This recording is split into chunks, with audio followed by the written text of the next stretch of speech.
Boa tarde, meus caros. O assunto da aula de hoje é clock. Tá? Apesar do nome Crossing Clock Domains, eu mantive o nome porque a maior parte da literatura é uma literatura estrangeira, em inglês, e na indústria a gente acaba utilizando esses termos. Tá? Então, o que significa isso? Então, basicamente, pessoal, até então, os nossos circuitos que nós temos feito, que são pequenos circuitos, pequenos sistemas, são circuitos e sistemas muito simples que utilizam apenas uma fonte de clock. Então, toda a análise temporal que nós fizemos é baseada para um clock. Isso não é muito comum em sistemas mais complexos. Então, hoje em dia, nós temos sistemas que podem compreender diversas fontes de clock. Tá? Por que isso? Porque às vezes você tem um sistema intrinsecamente mais lento, uma parte do sistema intrinsecamente mais lenta do que outras, mas se você conseguir remanejar isso de uma forma apropriada, você pode deixar essa parte que é mais lenta, sei lá, talvez trabalhando com um clock mais rápido para que ela consiga entregar os resultados, o processamento da informação num tempo menor, e você tentar sincronizar as coisas juntamente com o sistema como um todo de uma forma mais otimizada. Tá? Então isso é muito comum. O problema é que essas diversas partes, eventualmente, elas vão trocar informação. E aí é um problema sério, porque se cada uma das partes está trabalhando num clock distinto, quando essas informações chegarem numa determinada parte, num determinado circuito do seu sistema, elas vão estar desincronizadas. Por quê? Porque elas foram geradas, processadas por partes de sistemas que operavam em clocks distintos. Então isso vai gerar uma série de problemas, visto que a análise temporal que nós aprendemos como que se faz, né, no quarto aqui a gente utilizou o Time Quest Time Analyzer, essa análise temporal ela vai ficar, vamos dizer assim, vamos usar a palavra deficitária. Não que ela vai deixar de existir, a gente vai precisar fazer essas análises temporais para cada uma dos clocks, tá? A gente vai continuar fazendo isso. Mas a gente vai ver que a gente vai ter que adotar medidas quando essas informações adentrarem em uma região específica do sistema trabalhando com um outro clock. Então é isso que a gente vai ver hoje. Tá? Então primeiramente a gente vai ver o controle de fase, que é basicamente quando os clocks têm alguma relação de frequência entre si. Tá? São múltiplos em frequência ou submúltiplos da frequência entre si. Então aqui o controle é muito mais fácil de ser feito. Tá? Isso nem sempre vai ocorrer. Então, eventualmente, nós vamos utilizar a técnica do double flopping. Esse termo double aqui não necessariamente é de 2. Tá? A gente pode agregar diversos flip-flops na cadeia de ressincronização. A gente já vai discutir sobre isso. Depois a gente vai ver também a estrutura de FIFO, que é uma estrutura de fila. Tá? FIFO aqui significa first in, first out, ou seja, primeiro a entrar, primeiro a sair. É uma fila, né? Estrutura de fila. E particionamento de blocos sincronizadores. Tá? E aí, a parte de clock gate, a gente já viu o que seria o clock gate, a gente já falou que em FPGAs a gente não utiliza ou utiliza com muita parcimônia, né? A gente viu lá que tem como informar para a ferramenta de síntese que aquele nó é um nó de clock, né? Aquele nó de saída de um clock gate é um nó de clock, então a gente evita o problema pelo menos de skew. Tá? Mas a gente ainda vai continuar tendo o problema do atraso da lógica, né? do clock gate em si. Então, em FPGA, não é uma técnica apropriada, né? Já que nós temos os enables nos flip-flops. Então, a gente deveria usar os enables, só ver aí a aula anterior, que a gente discutiu isso. Mas em ASIC é comum nós fazermos os clock gatings, e aí a gente vai ver a forma apropriada de fazer isso. Bom, pessoal, então, como eu havia dito, nós temos aqui, eventualmente, né, uma parte de um sistema e um outro sistema.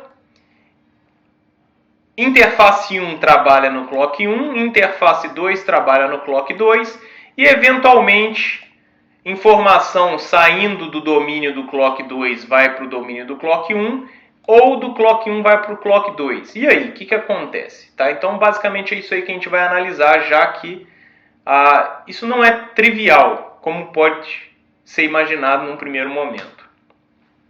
Por quê? Por causa disso.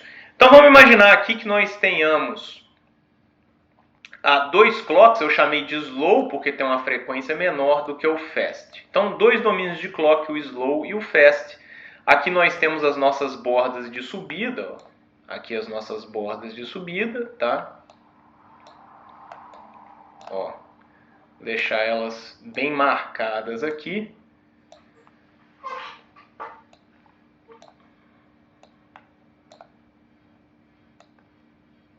Então, se nós olharmos bem, nós vamos ver que todas as bordas de subida aqui, pelo menos nessa foto, tá? Eu não posso garantir que isso será válido indeterminadamente aqui no tempo, tá? Mas olha só, percebam que em todos os verdinhos que eu marquei, que são as nossas bordas de subida, o dado está válido. Aqui, ó, o dado DIN está válido. Então, DIN está entrando aqui, ó, no meu segundo flip-flop, que é o fast, tá? Então, olha lá, em todas as bordas de subida, tá? O dado está numa região válida. E nós vimos que nós precisamos ter isso, né? Eu não posso ter dado o bit aqui variando de 1 para 0 ou de 0 para 1 no momento em que eu tenho a minha borda de subida, tá? Porque eu vou ter problemas sérios aí, lógicos, né? Porque eu não sei se eu vou estar mostrando nível lógico 0 ou nível lógico 1. Além de um problema que nós vamos discutir hoje, que é a meta-estabilidade, que é um problema ainda mais crítico e que, além de ser um problema lógico, é um problema elétrico. Pode gerar problemas graves aí, inclusive de queima de circuito, tá? Então, nesse caso aqui, pelo menos nesse momento do tempo, nessa foto que eu tirei aqui dessa carta de tempo, eu não tô tendo um problema. Mesmo tendo dois clocks, percebam que todas as bordas de subida acontecem quando os dados estão válidos, tá? Só que isso não é bem verdade, tá? No geral. Colocando agora uma foto onde vai acontecer o problema, olha o que está acontecendo, ó. Quando eu dou a borda de subida no domínio de clock slow, beleza, o meu dado ainda está válido. Eu prolonguei aqui a reta, né, a borda de subida. O meu clock ainda tá, o meu DIN ainda está válido. O mesmo não acontece para a borda de subida do fast clock. Aqui, ó, essa borda de subida aqui, ó, ela está acontecendo justamente na transição dos dados DIN. Então, novamente, aqui eu posso ter um problema lógico, por quê? Aquele bit era 1, mas ele pode ter sido amostrado como 0, porque eu estou no limiar, eu não estou respeitando a constraint de setup time. Tá? Então, eu não garanto que o bit amostrado vai ser o bit correto. Tá? Agora, além desse problema lógico, eu posso ter um problema de meta-estabilidade. Então, o que é meta estável? Isso aqui vocês já devem ter visto em física. Inclusive, eu estou dando um exemplo aqui de física, né? Então, imagina que eu tivesse uma superfície nesse formato aqui e eu tivesse uma bolinha, tá? E ela está em 3 estados aqui. Então, o estado 1, ele é um estado estável, tá? Por quê? Se eu colocar essa bolinha bem nessa região aqui, ela pode até balançar um pouquinho aqui até ela atingir o equilíbrio, mas ela não vai ter energia suficiente para vencer esse morro, muito menos para vencer esse morro. Então ela vai ficar confinada aqui. Nós dizemos que é um estado estável. A mesma coisa para o estado 3. Se eu colocar essa bolinha aqui, eu poderia até colocar ela aqui, ó, tá? Ela ia fazer o quê? Ela ia oscilar, ia perder energia por causa do atrito, então ela ia acabar estabilizando aqui no 3. Isso não é verdade para o estado 2. Então, se eu chegar aqui e tentar equilibrar a bolinha nesse estado 2 aqui, ó, bem onde eu fiz a marquinha em verde,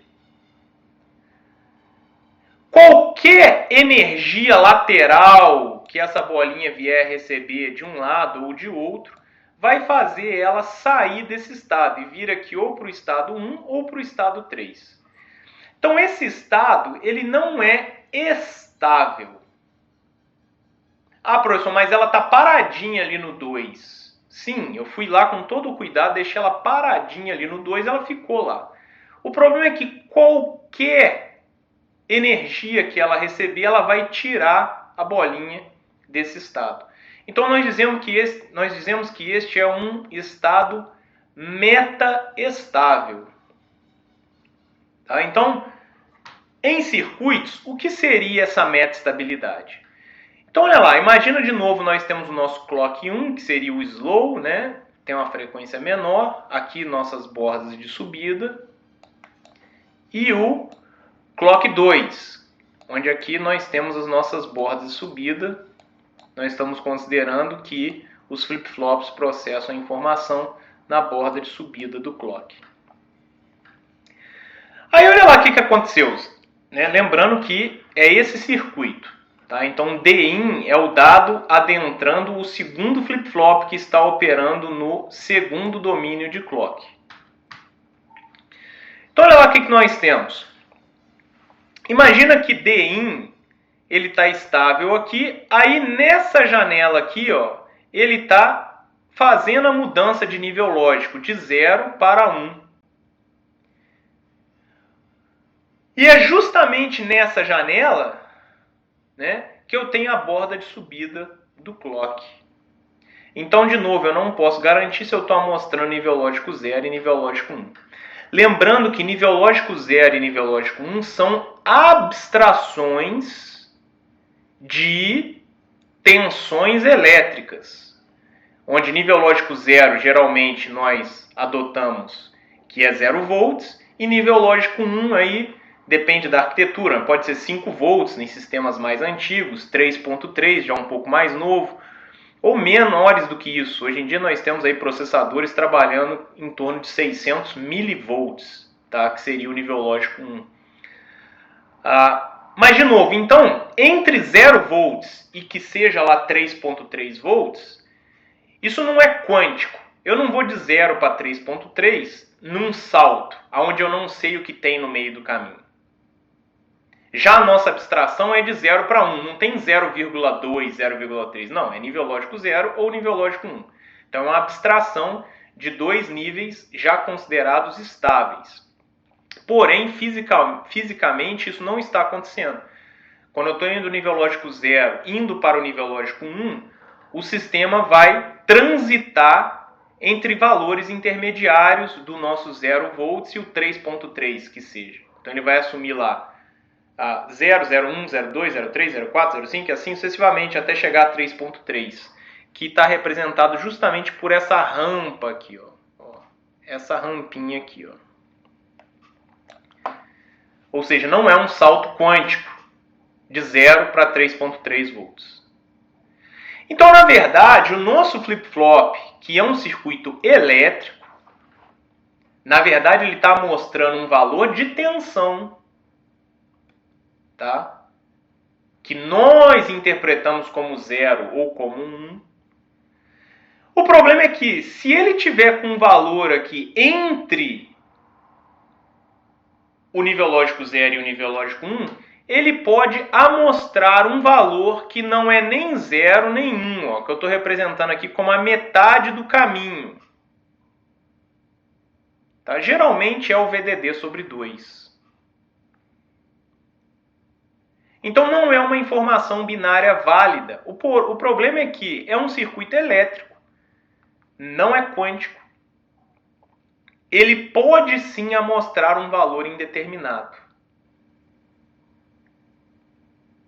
Esse valor indeterminado, ele é meta-estável, porque qualquer energia, qualquer ruído que esse flip-flop receber, ele vai acabar indo para nível lógico 0 ou nível lógico 1 em sua saída, né? Na nossa saída Q do flip-flop. Tá? Então aqui é the out, ou seja, aqui é a saída Q do flip-flop. Tá? Então, esse estado ele não é válido, tá? É um estado que a gente chama de meta-estável e ele pode causar falhas graves a um sistema digital. Desde falhas lógicas, ou seja, eu estava indo do nível lógico 0 para o nível lógico 1. Eu estava indo para o nível lógico 0 para o nível lógico 1, que é o que está feito aqui. Ó. Essa aqui é a entrada D-in, né? É o D do flip-flop. E esse aqui é o Q do flip-flop, a saída. Eu não respeitei a constraint de setup time, ou seja, eu tive um setup violation, tá? E aí o que aconteceu? Ele amostrou um valor intermediário, que não é nem 0 nem 1. Passou um tempo, e como eu falei, é um estado meta-estável, alguma energia que esse flip-flop recebeu vai fazer com que ele vá, no caso aqui, ó, ele foi para o nível lógico 1, para o nível lógico correto. Então eu não teria tido um problema lógico, embora houve um atraso aqui, um tempo perdido. Isso pode gerar problemas na cadeia de sincronização, tá? No restante do circuito. Mas ele poderia ter voltado para nível lógico 0 aqui também. Ó. Tá? A resolução de uma meta-estabilidade não é garantida o nível lógico que ele vai. Por quê? Porque o estado é meta-estável. No caso da bolinha aqui no estado 2, se ela tivesse recebido uma energia nessa direção, ela viria para o estado 1. Se ela tivesse recebido uma energia nessa direção, ela viria para o estado 3. E eu não posso garantir que energia que ela vai receber. Então eu não posso garantir para que nível lógico a meta-estabilidade será resolvida. Tá? Então ela poderia ter sido resolvida tanto para cá quanto para cá, ou seja, para nível lógico 1 ou para nível lógico 0. Mas, pelo menos, ela foi resolvida. E geralmente ela é mesmo, já que é um estado meta-estável, ou seja, ele não é um estado realmente estável. Tá? Porém, pessoal, se o meu flip-flop ele se mantiver em the out com esse nível lógico intermediário, isso é péssimo para um circuito digital. Porque isso, basicamente, em tecnologia CMOS, ele vai manter os transistores. Isso a gente viu na aula anterior, tá? Vocês podem recorrer à aula anterior, que nós vimos lá, do ponto de vista de um inversor CMOS, a polarização de cada transistor, né? No decorrer da transição de um nível lógico 0 para um nível lógico 1. Então nós vimos todas as regiões de operação que os transistores P e N atingem.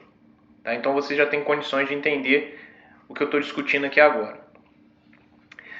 Se eu imaginar que o meu flip-flop ele vai manter na saída um estado meta-estável, que é um estado intermediário, que geralmente é o VDD sobre 2, tá? Geralmente é o VDD sobre 2. Isso vai fazer com que os meus transistores P e N, que constroem o meu flip-flop, eles estejam operando na região errada. Tá? Eu não vou ter nenhum dos flip-flops em corte. Se eu não tenho nenhum dos flip-flops em corte, significa que eu terei uma corrente circulando por ambos os transistores. Dessa forma, eu tenho uma potência estática muito grande sendo consumida. Se eu imaginar que por algum motivo essa metaestabilidade ela vai se propagar por todo o meu circuito digital, tá? Eu vou ter muitos transistores dissipando uma potência estática a qual eles não foram projetados para dissipar. Então eles vão esquentar, o meu chip vai esquentar demais e eventualmente ele vai queimar. De novo, é claro que a metaestabilidade é uma coisa temporária, já que é um estado metaestável. Porém, se muitos transistores ficarem por um tempo demasiadamente grande em metaestabilidade, eu vou ter um consumo uma dissipação de potência muito maior do que o circuito foi projetado para ter. E isso significa o quê? Que ele vai esquentar e vai queimar. Tá? Então, a metaestabilidade ela deve ser resolvida o quanto antes. Nós vamos ver como que a gente pode fazer isso. Antes disso, vamos falar de controle de fase. Controle de fase a gente vai utilizar, pessoal, quando os clocks, os dois domínios de clock, tiverem uma relação de frequência entre eles. Por exemplo, ó, nesse caso aqui, o meu slow clock ele tem a metade da frequência do fast clock. Ó. O meu slow clock, o período, é esse cara aqui. Ó. Né? Tá? E aqui ó, eu tenho o meu fast clock. Então o slow clock tem metade da frequência, o dobro do período, do fast clock. Então a relação de um para o outro é 2 vezes. Significa que as bordas de subida, quando ocorrerem, ó, aqui eu tenho uma borda de subida, aqui eu tenho outra borda de subida, aqui eu tenho outra borda de subida, aqui mais uma borda de subida. Quando elas ocorrerem nos dois domínios, elas estarão em fase. Ó, aqui eu tive uma borda de subida no slow, ó, ela está em fase com a borda de subida aqui. Ó. Aqui eu tive uma borda de subida do slow, ela está em fase com aqui. Ó. Então, dessa forma, toda análise temporal feita para o slow clock permanecerá válida no fast clock, do ponto de vista de metaestabilidade. Por quê? Porque as bordas de subida, ambas as bordas de subida, respeitam o meu setup time. Para garantir que essas fases manterão, né, serão mantidas constantes, né, a diferença de fase aqui entre os dois, eu uso uma DLL, que é um circuito aí, na verdade a gente usa uma PLL. Né? Uma PLL é mais completa do que uma DLL. A gente já viu a PLL lá na nossa FPGA, nós temos 4 PLLs, tá? Com 5 canais cada uma, onde eu posso gerar relações de fase e frequência entre um clock de entrada e esses 5 canais de clock de saída. A vantagem da PLL é que ela garante, a gente viu lá que ela tem um sinal, uma flag, que ela mostra se ela está fazendo o trabalho dela corretamente. Tá? Se essa flag for baixada, ou seja, baixei a bandeira, baixei a flag, significa que ela não está fazendo o trabalho corretamente. Então eu tenho que tomar as devidas atitudes. Já que um circuito digital, se eu não estou tendo controle sobre o meu clock, provavelmente o meu circuito digital não está funcionando corretamente, já que o clock é o sinal de sincronismo. Tá? Então aqui eu tenho uma relação de 0 graus de fase, ó, quando há borda de subida, elas acontecem com 0 graus de defasagem, né? Elas acontecem ao mesmo tempo. Tá? Então aí, no caso, tanto o hold quanto o setup, né, deu match, ou seja, eu estou respeitando setup e hold constraints. Então o controle de fase ele é utilizado quando eu tenho essa relação. Por exemplo, imagina que nós vamos fazer lá o nosso MIPS. No MIPS eu vou ter um circuito multiplicador, tá? Esse circuito multiplicador ele vai ter que funcionar dentro de um estágio de clock do processador. Só que vocês viram lá quando vocês fizeram um multiplicador binário com o algoritmo de soma e desloca, que ele demanda vários clocks para operar. Então esses vários clocks que o multiplicador demanda para operar vão ter que estar contidos em um clock do sistema. Então eu posso imaginar que o clock do meu MIPS, tá? O clock do meu MIPS é o clock lento. E o clock do meu fast é o clock do multiplicador. Vou chamar aqui só de mul. Tá? Que vai ter que ser um clock mais rápido para que, dada a demanda do multiplicador de vários pulsos de clock para entregar um produto, ele vai ter que fazer isso dentro de um único período de clock do processador em si, do MIPS. Porém, está tudo no controle do projetista. São dois circuitos que operam dentro de um mesmo sistema. Nesse caso, eu tenho controle das fases, eu tenho controle dos clocks. Então eu posso garantir que haja uma relação, por exemplo, de 0 graus de defasagem. Se eu garantir isso, eu vou garantir que o meu setup e hold vão dar match para a análise temporal feita no caso do MIPS. Né? Porque o multiplicador ele vai estar passando informação para o MIPS. Né? E o MIPS vai estar passando informação para o multiplicador. Porque o MIPS ele vai entregar os operandos para o multiplicador e o multiplicador vai entregar o resultado para o MIPS. Só que eu posso garantir uma relação de 0 graus de defasagem entre esses dois clocks, o que torna o meu trabalho muito mais fácil. Por isso, se vocês virem o diagrama lá, vocês vão ver que existe uma PLL. Ela vai gerar os dois clocks. Então, eu vou entrar com um clock na PLL e a PLL vai gerar dois clocks, o clock do multiplicador e o clock do MIPS. Esses clocks vão ter uma relação de 0 graus de defasagem entre eles. Porém, um vai ter uma frequência N vezes maior do que o outro. Tá?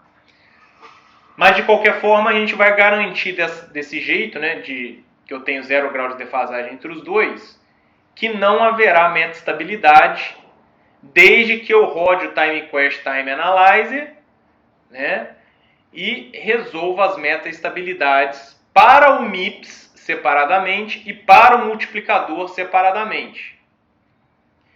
Quando essas informações chegarem no MIPS, que elas vão estar baseadas em clocks diferentes, não vai haver metaestabilidade. Por quê? Porque tem uma relação de 0 graus de defasagem. Agora, vamos imaginar o seguinte. Então, isso daqui, pessoal, é intrasistema, né? Nós temos dois circuitos que fazem parte de um mesmo sistema. E quando eu tenho um intersistema, tá? Que é o que geralmente acontece quando eu preciso de double flopping. Ou seja, dois sistemas completamente distintos que vão compartilhar informação em algum momento. Quando eu tiver isso, a situação já é um pouco mais complexa. Por quê? Eu posso até imaginar que foram dois engenheiros diferentes que fizeram cada um desses sistemas. Tá? Dessa forma, eu não posso garantir que haja uma relação de frequência entre sistemas. Eu não posso garantir que haja uma relação de 0 graus de defasagem. Tá? Então, eventualmente, eu vou ter uma violação do setup ou do hold times. E aí eu vou ter a metaestabilidade. Então a pergunta não é se eu vou ter nesse cenário. A pergunta é quando eu vou ter. Porque haverá metaestabilidade. Olha aqui, ó. DIN alternando de 0 para 1 e eu tive uma borda de subida no clock 2. Então eu vou ter a metaestabilidade. Eventualmente essa metaestabilidade ela vai se resolver. De novo, ou para 1 ou para 0. Tá? Eu não posso garantir isso. O que a cadeia de ressincronização faz? Então quando eu falar de double flopping ou cadeia de ressincronização é a mesma coisa. Lembrando que o double aqui é porque eu deixei double flop, mas eu posso colocar mais de um flip-flop na cadeia de ressincronização. O que vai acontecer? Esse flip-flop aqui, o primeiro, a gente vai chamar de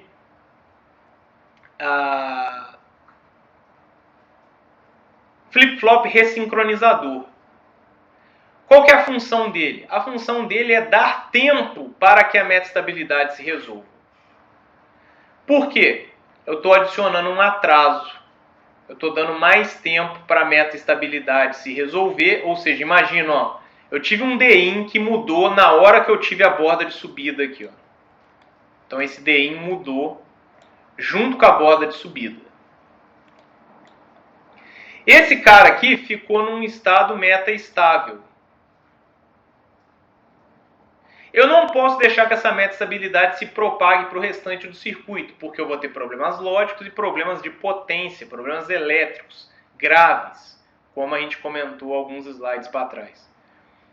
Então o que eu faço? Eu adiciono novos flip-flops. Adicionando novos flip-flops à cadeia de sincronização, eu estou aumentando esse tempo aqui, ó, para a metaestabilidade se resolver, evitando com que essa metaestabilidade se propague e contamine até mesmo a lógica do meu circuito.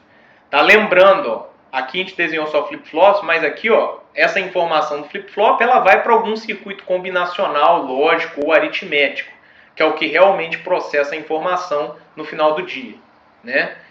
Então imagina que essa metaestabilidade, ó, ela está se propagando num circuito combinacional gigante de milhares de transistores. Ela vai contaminar milhares de transistores. Vão ser milhares de transistores dissipando uma potência a qual eles não foram projetados para dissipar. Então por isso que eu preciso evitar com que essa metaestabilidade chegue aqui. Então quanto mais flip-flops eu colocar na cadeia de ressincronização, tá? Embora 2 já ofereça um tempo razoável, mas quanto mais eu colocar, mais seguro o meu sistema se torna com relação à metaestabilidade. Professor, como que eu descrevo uma cadeia de ressincronização utilizando Verilog? Muito simples, é só lembrar da nossa atribuição non-blocking. Tá? Se você tirar esse símbolo de menor daqui e daqui, usar a atribuição blocking, a ferramenta de síntese, o que ela vai fazer? Eliminar esse flip-flop. E aí desync vai ser deout. E aí eu não tenho flip-flops na cadeia de sincronização. Então não posso fazer isso. Tenho que lembrar da atribuição non-blocking.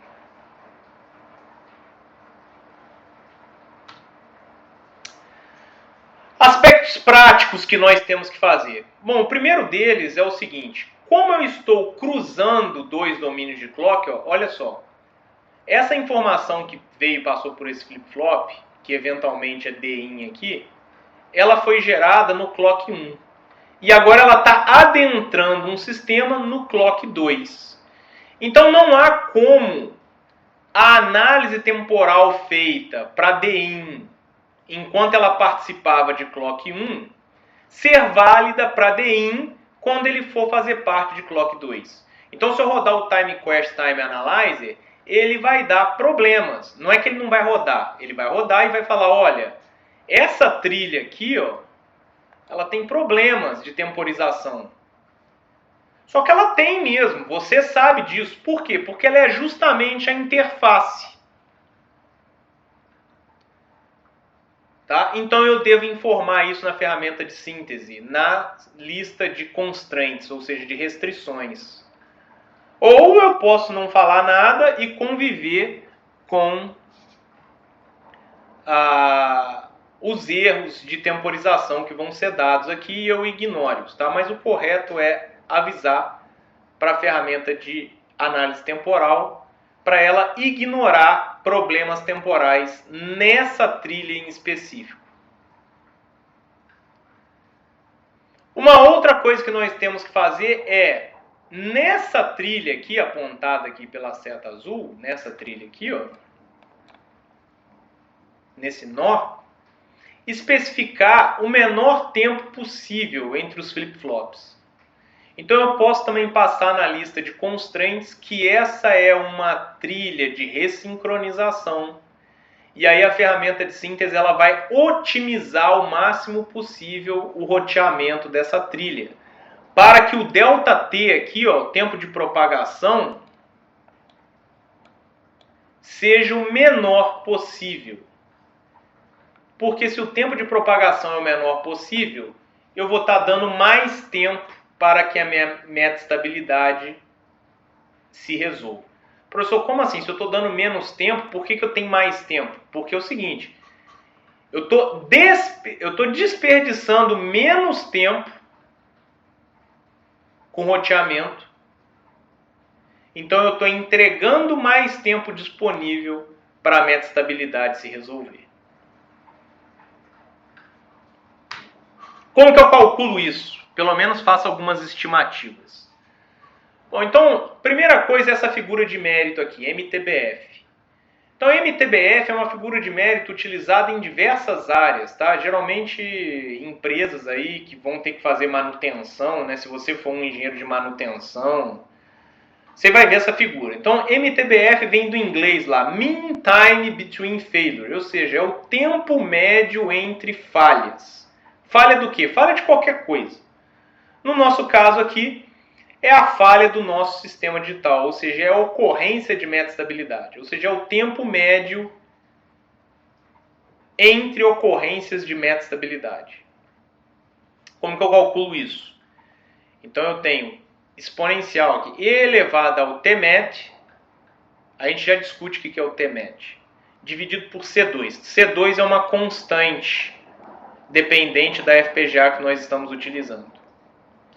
Dividido por C1, que também é uma constante, dependendo da FPGA que nós estamos utilizando. Tá? Aí agora nós temos frequência do clock. Que clock que é esse? Está escrito aqui, ó. Frequência do domínio de clock que recebe o sinal. No caso aqui é o clock 2. Quem que é F-data? Frequência de chaveamento do sinal assíncrono, na frequência DIN. Ora, DIN foi gerado no clock 1. Então, basicamente, F-data é o clock 1. Basicamente.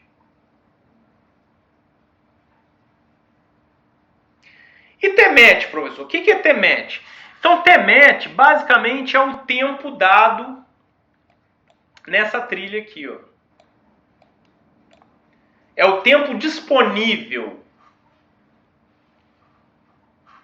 tá? Do meu período de clock, do clock 2, é o tempo disponível que não está sendo gasto pela propagação no roteamento, que não está sendo gasto pelo clock to kill, que não está sendo gasto pelo setup time. É o tempo disponível, é o tempo extra. Seria o setup slack, que é o que está escrito aqui, ó. Tempo disponível para a resolução da meta-estabilidade. É a soma dos setup slacks de cada datapath.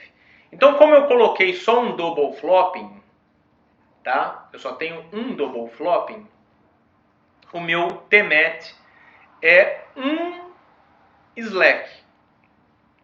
Eu poderia ter colocado mais um flip-flop aqui, ó. Então agora eu teria, além desse tempo, eu teria mais esse tempo. Se eu indicar para a ferramenta de síntese que essa trilha aqui é uma trilha de ressincronização, ela faz parte de uma cadeia de ressincronização. Nesse caso, essa trilha aqui também é uma trilha de cadeia de ressincronização. Visto que não há lógica, não há qualquer circuito pendurado nessa trilha, só os flip-flops. Visto que a ferramenta de síntese, nesse caso, vai fazer uma, vamos dizer assim, ofensiva, né, para otimizar o roteamento dessas trilhas e o posicionamento desses flip-flops, de forma a eu ter o menor tempo de roteamento possível, eu posso, né, considerar que atrasos de roteamento serão iguais. Então, nesse caso aqui, é a soma dos slacks. A gente pode considerar aí numa primeira aproximação que esses slacks serão iguais. E aí eu posso falar que é 2 vezes o slack. Né? Tá certo? Geralmente, pessoal, esses são os cuidados que nós fazemos em cadeias de sincronização. Seguir essas duas diretivas. Seguindo essas duas diretivas, é comum que os slacks sejam muito próximos. Tá? E aí, então, esse T-match aqui, ele vai acabar sendo alguma coisa desse jeito. Esse T-match aqui, ele vai acabar sendo igual a número de flip-flops na cadeia de ressincronização menos 1 vezes o setup slack.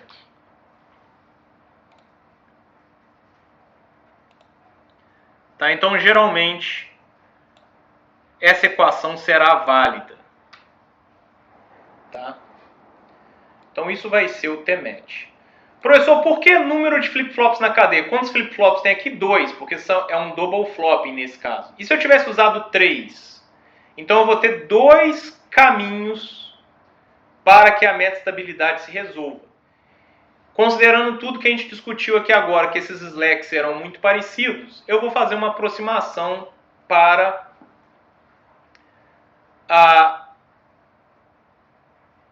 multiplicar esse setup slack pelo número de flip-flops na cadeia menos 1.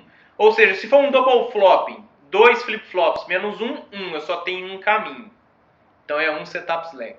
Se eu tenho 3, eu tenho 2 caminhos. Por isso que é 3 flip-flops menos 1, que é 2. 2 vezes o setup slack. Se eu quiser ser mais exato, eu levanto os setup slacks de cada uma dessas trilhas. Lá no TimeQuest a gente consegue fazer isso. E aí eu, ao invés de multiplicar pelo número de flip-flops na cadeia menos 1, eu somo os setup slacks. Tá? Mas esses slacks serão muito similares. Pessoal, esse MTBF aí, geralmente ele é dado em anos, décadas, às vezes até séculos, dependendo da quantidade de flip-flops que eu tiver. Eu não posso ter um circuito que vai me dar... qual que é o tempo médio entre fases do seu circuito? 5 minutos. Pô, meu circuito fica ligado 5 minutos já dá falha? Não pode. Tá?